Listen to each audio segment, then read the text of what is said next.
gimana? Solusinya ya ditebus dong. Tapi visa sama paspor itu sudah mati, Miss. Ya nanti baru berbicara lagi. Yang penting kamu paspornya di itu. Bagaimana visanya mati kok kamu baru pulang? Bagaimana sih? Saya nggak paham itu. Saya pun bingung ngomong gimana, Miss. Paspor udah ada nih. Visanya ini wis toge 6 bulan, paspor toge, ngono lho kok kita ngomong. Ada fotokopiannya semua. Lah paspor wis kogen ndek gadean terus mau ngapain kamu? Mau diapain? Kenapa baru sekarang telepon Miss Yuni?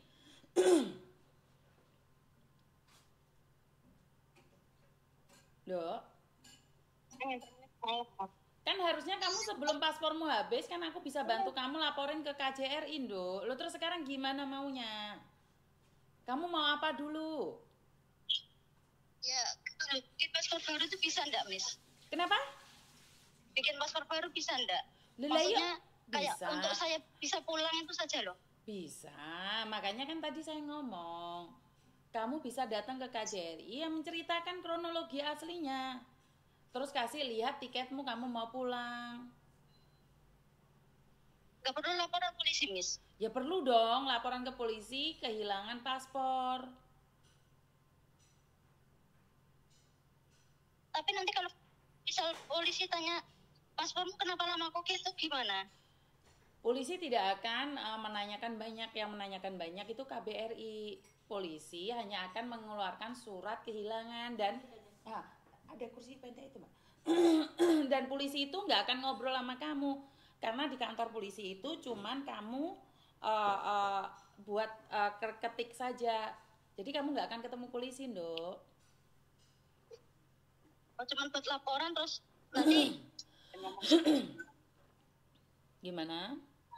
dapat surat laporan terus dibawa ke KJRI, Miss. Betul. Jadi kamu ke kantor polisi itu nggak akan ketemu sama polisi. Kamu bilang aja paspormu hilang. Nanti kamu disuruh di tempat yang ada mesinnya, diketik-ketik namamu, paspormu apa. Ya udah itu akan keluar surat kehilangan. Setelah itu kamu datang ke KJRI Hong Kong. Setelah itu kamu akan ditanyain kronologinya. Ya udah tulis aja, nurut aja. Intinya kamu pingin pulang. Ya udah buat surat laksana paspor. Itu udah selesai. Setelah itu kamu harus lapor ke imigrasi karena kamu udah overstay. Kalau tidak, kamu akan di imigrasi sana ditahan saat di airport. Kalau nanti di imigrasi sini tuh nanti ditahan enggak, Miss?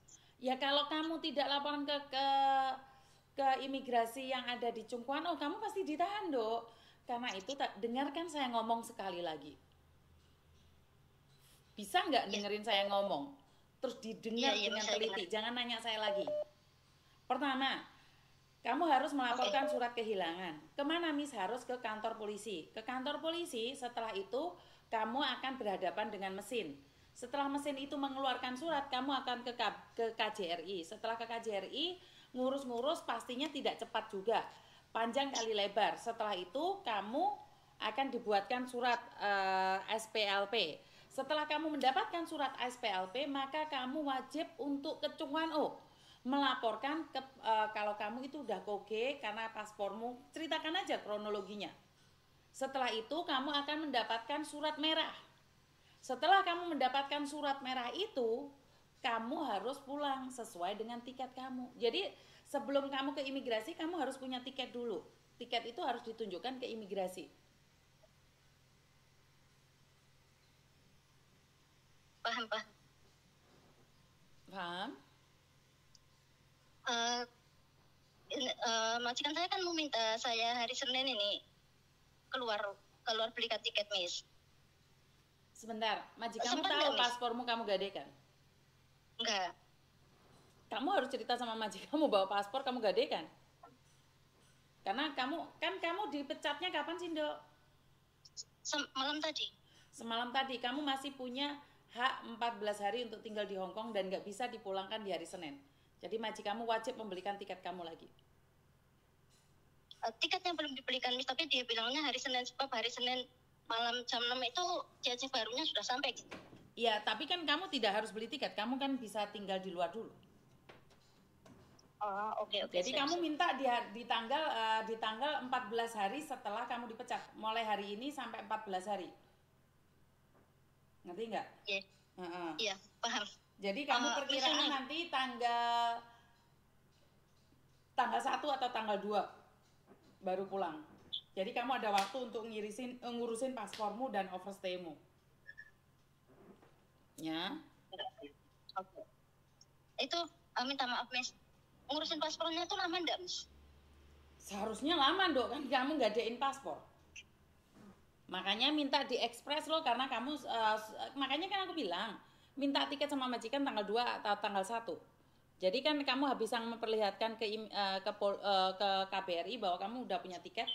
Kamu pasti yakin pulang, terus kamu ke imigrasi juga bisa menyatakan bahwa kamu yakin pasti pulang. Oke. Terima kasih ya, Miss ya. Terima kasih banyak-banyak, Miss. Oke, terima kasih. Oh, ini anak-anak Hongkong ya, permasalahan anak-anak Hongkong ya ini.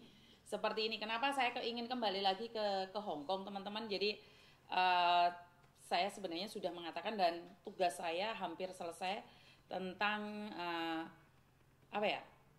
tentang Kamboja ini, dan semoga saja di hari Jumat ini adalah tugas saya tentang Kamboja selesai dan saya kembali lagi ke rel saya. Ke rel saya yaitu saya akan kembali ke Hongkong. Seharusnya hari ini saya kembali ke Hongkong, teman-teman. Hari ini itu sebenarnya pesawat saya itu balik ke Hongkong. Jadi semoga saya kembali ke rel saya lagi. Ya karena satu hal yang harus saya selesaikan tentang pemulangan jenazah Natasha dan juga Inel. Jadi terima kasih sekali yang udah nyawer ya. Tadi ada pause, saya minta maaf tidak bisa sepil. Saya berterima kasih sekali karena bantuan dari kalian itu sangat bermanfaat bagi Natasha ya, Natasha dan keluarganya, dan semoga Natasha bisa cepat dipulangkan. Terima kasih ya yang sudah nyawer itu ya. Donaturnya itu keren banget. Kemarin aja saya dapat 114, itu sudah bisa membantu untuk pemulangan jenazah. Saya ucapkan banyak-banyak sekali terima kasih. Dan izin juga buat teman-teman bahwa sekali lagi tugas saya untuk Inel, Imran, dan Natasha perkiraan minggu ini akan selesai. Setelah itu saya akan pulang ke Hongkong. Jadi saya akan balik lagi ke Hongkong. Jadi saya minta maaf, saya tidak akan ngurusin Kamboja lagi. Saya sudah katakan saya tidak akan ngurusin Kamboja lagi. Mungkin saya akan mengangkat telepon kalian, mungkin kita akan berkomunikasi atau berbicara, tetapi saya akan lebih fokus di tempat saya. Terima kasih yang sudah nyawer, terima kasih sekali. Karena terlalu lama saya berada di Kamboja dan saya akan kembali ke rel saya. Jadi izin ya teman-teman ya. Jika saya tidak menanggapi lagi tentang Kamboja, saya minta maaf. Karena bagaimanapun juga saya harus fokus di Hongkong lagi. Ya, jadi tidak kemana-mana. Kenapa berhenti, Miss, di Kamboja? Bukan berhenti, saya tetap akan memberikan edukasi, tetapi pertolongan saya tidak seperti hari ini. Karena gini loh teman-teman, kalian harus paham juga bagaimanapun saya manusia biasa yang mental saya kadang-kadang ranahnya udah nggak jelas lagi. Dimana Kamboja ini menjadi sangat kompleks sekali. Kamboja ini menjadi sangat aneh sekali bagi saya pribadi. Anak-anak muda cita-citanya pingin ke Kamboja. Di zaman saya muda, cita-cita anak-anak muda di zaman saya adalah ke Jepang. Dan di generasi adik saya itu cita-citanya pingin ke Korea atau ke Jepang. Atau ke Hong Kong atau ke Taiwan. Tetapi hari-hari ini anak-anak muda saya adalah kepingin ke Kamboja. Ini fenomena yang membuat saya sangat aneh sekali. Dan saya tidak paham dengan fenomena ini. Karena itu Kamboja mungkin bagus, tetapi mungkin tidak seindah Korea, karena banyak anak-anak Kamboja juga berangkat ke sana. Dan ini yang membuat saya sangat sedih sekali, karena teman-teman masih bersikukuh untuk datang ke Kamboja, padahal negaranya ya bisa dibilang sama aja dengan Indonesia, bahkan lebih miskin. Ya, jadi saya nggak tahu seperti apa dan bagaimana ya teman-teman ya. Karena semakin lama itu semakin jarak. Anak mudanya itu semakin lama semakin jarak, dan yang anehnya mereka itu nggak tepuk dada tanya selera. skill nggak ada, ilmu nggak ada, bahasa nggak bisa, pegang komputer nggak bisa, terus kalian ke Kamboja mau ngapain? Aneh, kalian tuh aneh.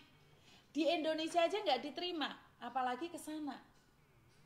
Maaf, notabene kamu SD aja nggak lulus, mau kerja di restoran luar negeri. Mungkin kalian tidak suka dengan apa yang saya sampaikan. Di negara sendiri aja tidak bisa. Kenapa kalian ke Kamboja? Tapi bagi kalian yang tidak pernah naik pesawat, terus pingin gaya-gayaan, glamor-glamoran, dan kalian di sana, maaf, bukan saya ingin nyepil kalian yang bertato. Tidak ada masalah dengan tato, tetapi menjadi masalah saat kalian satu tubuhnya bertato, tapi otak tidak ada. Otak nggak ada. Kalian mau bertato satu tubuh, itu nggak ada masalah. Tetapi imbangkan dengan skillmu. Tatomu penuh, kuat tenagamu, kuat pikiranmu, itu baru keren. Lah kamu satu tubuh bertato, dompet kosong, mau gaya gimana? Mau gaya model apa? Kecuali kalian memang ke Kamboja COD ya, COD ginjal ya, itu urusan kalian. Saya tidak mengkritikin kalian bertato, jangan baper, saya nggak nyenggol kamu. Saya nggak marah sama kamu. Kamu mau bertato, matamu bertato, manukmu kamu bertato, itu nggak ngefek sama saya. Tetapi harus diisi dengan skill. Skillnya ditambahin. Jangan tato di mana-mana tapi otak nggak diisi. Kalau kalian punya dompet yang tebal, tatomu, bibirmu kamu tato, hidungmu kamu tato, orang akan tetap respect sama kamu. Benar nggak sih? Lah kamu semua tatoan. Terus ngapain? Di Indonesia kalian nggak berani tatoan karena kalian di depan orang tua sangat baik sekali, anak yang sangat baik sekali. Tetapi saat di luar kaget banget. Terus pertama kali punya iPhone langsung di expose. Pertama kali naik pesawat, halo guys, saya naik pesawat. Pertama kali juga tidur di hotel mewah. Jangan sakit hati ya, kalau kamu tidak merasa nggak usah baper. Karena kalian tidak pernah seumur hidup lihat hotel. Dan seumur hidup nggak pernah naik Alphard. Saya juga nggak pernah naik Alphard, Mbak. Saya juga nggak pernah naik Alphard, jadi sebenarnya saya juga pingin naik Alphard. Tapi kalau harus COD ginjal, saya minta maaf. Enggak, saya katakan tidak. Saya lebih baik biasa-biasa saja dengan penampilan apa adanya, daripada saya pegang iPhone tapi ginjal saya nggak ada. Benar nggak sih? Kan aneh kalian. Alasannya dibujuk oleh teman. Nggak ada siapapun yang bisa membujuk kamu. Kecuali dirimu sendiri. Nggak ada yang bisa membujuk kamu, kamu ke Kamboja dong, nggak ada. Kecuali hatimu sendiri yang tamak. Teman-temanmu bercerita bahwa di Kamboja itu enak, bagi mereka yang punya skill. Terima kasih anjing. Anjingnya itu. Jadi kalau kalian aja nggak punya skill, mau kerja di luar negeri, ya akhirnya yang nyiksa orang Indonesia. Saya setuju dengan cewek Kamboja ini yang ngomong. Kerjanya apa? Judi. Kerjanya apa? Scam. Yang nyekemin siapa? Orang Indonesia. Yang jadi scam siapa? Orang Indonesia. Yang nyiksa siapa? Orang Indonesia. Terus yang punya perusahaan siapa? Orang Indonesia. Uangnya dibawa ke Kamboja. Logika nggak masuk. Terus tiba-tiba ada usulan judi online disahkan di Indonesia. Aduh, lebih nggak masuk lagi saya itu. Waduh. Mau jadi apa kita ini? Saya nggak tahu. Karena ranahnya sudah panjang. SDM rendah. Enggak juga sih Mbak, yang berangkat ke Kamboja itu enggak SDM rendah loh. Kalian salah kalau kalian bilang yang berangkat ke Kamboja itu orangnya SDM rendah, Miss. Enggak. Mereka bukan SDM rendah. Ada yang pernah jadi pramugari. Ada yang pernah bekerja di Matahari. Ada yang pernah menjadi hotline di salah satu bank-bank besar. Bahkan mereka orang-orang IT. Benar gak sih? Tapi kenapa? Kenapa mereka mau berangkat Kamboja? Satu, tamak dan gak sadar diri. Maunya kerja jadi atasan tanpa proses. Wih, kocomotoan aku. Tetap kembali lagi, kamu gak usah debat sama saya. Orang yang tamak, orang yang hancur. Berpikir dengan memakai uang jenazah, maka uang akan kembali. Bisa memulangkan dia dan jenazah. Salah kalau dibuat judi. Kalau dibuat investasi. Karena jenazah ada ranahnya sendiri. Jenazah ya jenazah, judi ya judi. Nggak ada. Judi itu dipakai untuk orang kaya. Judi itu dipakai untuk orang kaya yang mereka sudah nggak tahu bagaimana caranya membuang uang. Tetapi mindset berubah nyampe Indonesia, dibuat cari makan. Nggak makan beneran kamu, Dek. Nggak makan kamu, jenazah pun nggak kamu pulangkan. Nggak bisa, konsepnya nggak gitu. Karena judi itu hanya untuk orang-orang kaya yang main, karena uangnya kebanyakan udah nggak tahu mau dibuat apa. Orang miskin petentang-petenteng lagi, sombong kali. Halo kereta, terima kasih yang sudah memberikan kereta ya. Dikasih tahu baper, tersinggung. Siapa lagi nih, ada anak sakit? Halo. Halo, Assalamualaikum. Waalaikumsalam. Mbak, jangan rame kayak gitu, Mbak. Jangan rame kayak gitu, Mbak. Halo, Miss. Jangan rame kayak gitu, Mbak. Kalau sama rame, matiin. Sama telepon saya berkali-kali, makanya saya angkat. Iya, Miss. Ya, maaf, Miss. Tar dulu. Saya pindah dulu, Miss. Mau nanya, Miss. Ini teman saya kan